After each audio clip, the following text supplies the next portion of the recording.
Imagine Marcus Aurelius, emperor of Rome, standing on a balcony at dawn. Below him, the city is waking up merchants, shouting soldiers, changing shifts. Families starting another day under his rule. A messenger runs up the stairs out of breath. The crops failed in one region. A general disobeyed orders.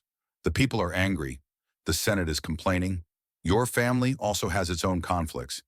In one breath, Marcus hears everything that is not going according to plan. For a second, he feels what you and I feel. Why can't things just be easier? Why can't people just cooperate? Why can't life just, for once, follow the script I have in my head? If anyone had the right to demand that life obey him, it was the Emperor of Rome. But instead of shouting orders at the sky, he quietly tells himself, stop demanding a different world. Start becoming the kind of man who can live well in this one. That's the heart of this video. When your life doesn't look like what you wanted, you have two options. Spend your days fighting reality, or learn how Marcus Aurelius turned acceptance into power. Part 1. The invisible pain of constant wanting. Let's talk about wanting. Not the healthy wanting that pushes you to grow to build a love, but the sticky, desperate wanting that makes your peace of mind depend completely on things outside your control. We want people to always respect us, lovers to never leave, our bodies to never age, money to always flow upward, our career to move in a straight, predictable line, our plans to unfold exactly as we imagined. We don't just want good things, we want guarantees. And when reality refuses to sign that contract, we feel personally attacked. You see it in small moments. You plan a perfect weekend, then it rains and suddenly the whole day feels ruined. You imagine getting a promotion, but someone else receives it, and your entire sense of self-worth collapses. You expect your partner to respond in a certain way, but they don't, and the story in your head becomes, you don't care about me. Meanwhile, something subtle is happening beneath the surface. The more conditions you place on life before you allow yourself to be at peace, the more fragile your peace becomes. Marcus would say, you've built a mind that only knows how to be okay when the universe obeys you. And the universe is very bad at that. He saw this clearly. Emperors before him wanted eternal glory, but they died and were forgotten. Wealthy men wanted to freeze their youth, but their bodies decayed like everyone else's. Generals wanted victory without loss, but every victory came with names carved on graves.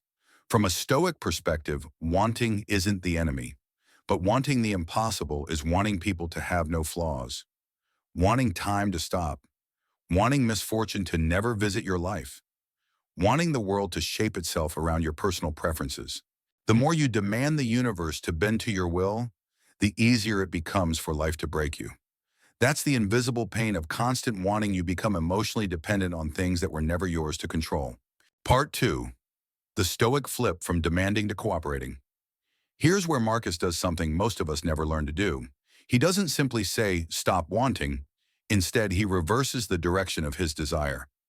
Rather than thinking, I want the world to match my wishes, he trains himself to think, I want my attitude to match the world that actually exists. He writes to himself, be flexible with the outside world, but strict with yourself.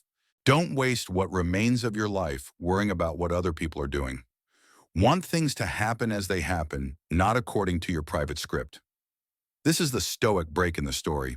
Instead of seeing life as a contract, I'll be okay if you give me what I want, he treats life as a training ground. Whatever you send, I will use it to practice my character. Think about the difference. When you demand people must be kind, fair, loyal, every human flaw feels like a betrayal. When you cooperate with reality and say people are human, some kind, some cruel, many confused, you safeguard your peace and choose your response rather than collapsing every time someone disappoints you. When you demand my life must be safe, smooth, successful, every challenge feels like a cosmic injustice.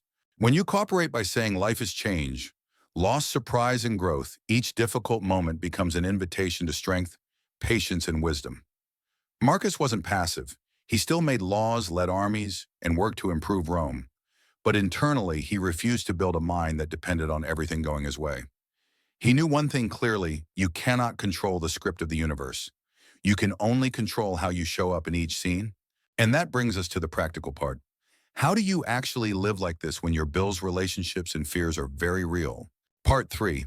The Stoic tool. The two-line ritual. Let's make this simple and usable. Marcus used his journal as a weapon. You can use a notebook, a notes app, or just your mind. Whenever you feel that tight, anxious, I need this to go my way, or I can't be okay rising in your chest, do this. Write down 2 lines. 1 line, 1 things I am secretly demanding right now. 2 line, 2 ways I can accept and respond instead. Now watch how this plays out in the same 5 areas the original video explored. Other people. You're hurt by someone's words or behavior. On line 1, you write, I want them to always understand me. I want them to never be unfair. I want them to apologize exactly how I imagine. Then Marcus steps in. On line 2, you answer, people are a mix of good and bad like me. I accept that they are driven by their own fears, ignorance, and pain. What is in my control is my boundary, my honesty, my decision to stay or leave. Marcus's reminder, don't add your own story on top of what happened and the pain will end there. Acceptance here doesn't mean you let people walk over you. It means you stop demanding that everyone act like a perfectly written character. You use your energy to act wisely, not to rewrite their personality. Time and impermanence, you're terrified of losing youth status or things you love. On line 1, you write, I want things to stay beautiful forever. I want this moment never to end. I want people I love to never leave or die.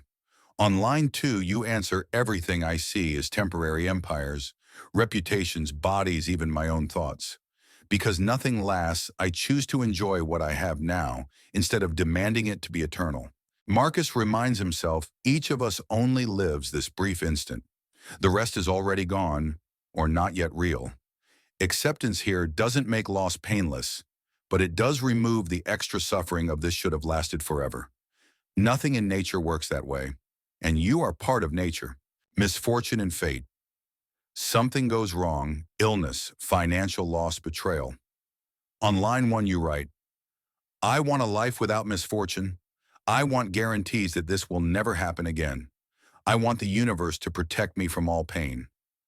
On line 2, you answer, hardship is part of the human contract. No philosophy can erase it. What I can train is my courage, patience, and clarity when hardship arrives.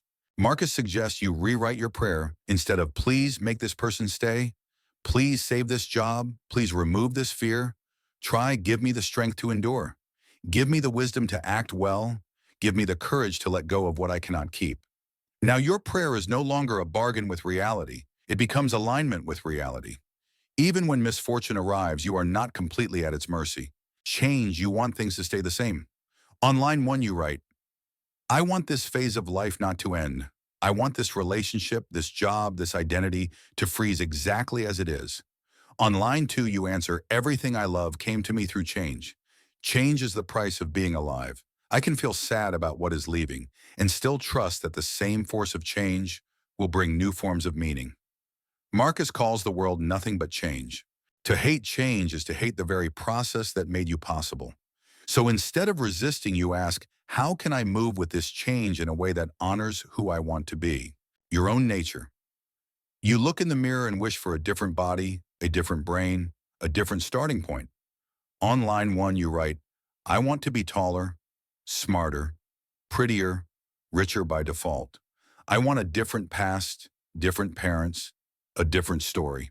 On line 2, you answer, I didn't choose my starting cards, but I am fully responsible for how I play them now.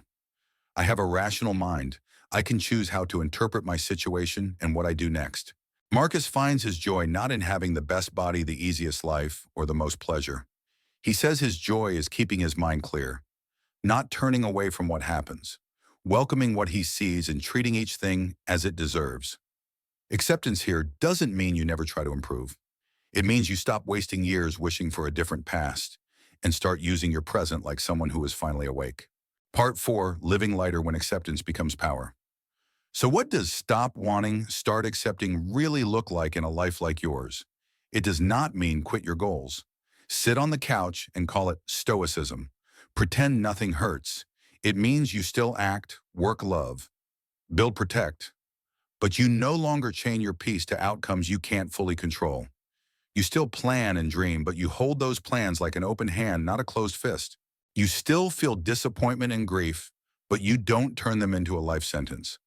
Marcus lived through plague, political pressure, family problems, and the constant possibility of death. He didn't say, I love every event. He said something more subtle. I choose to love the fact that this is my fate to work with. I choose to collaborate with reality, not curse it. Acceptance in this sense is not a weak surrender. It's a strong, quiet decision. I will stop screaming at the river for flowing. I will learn to swim. And the paradox is this. The moment you stop demanding that life give you exactly what you want, you free up the energy to actually live. You start noticing small joys, tiny victories, moments of clarity that constant wanting used to blind you to. You become less of a slave to outside events and more of a partner to your own destiny.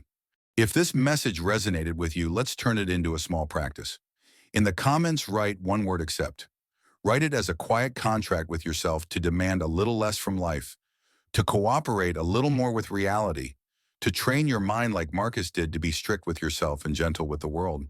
And if you want more Stoic philosophy you can actually use in real life, hit subscribe to Making Life Better. So that next time life doesn't go your way, you'll have more than just frustration. You'll have tools, stories, and a philosophy strong enough to stand beside you.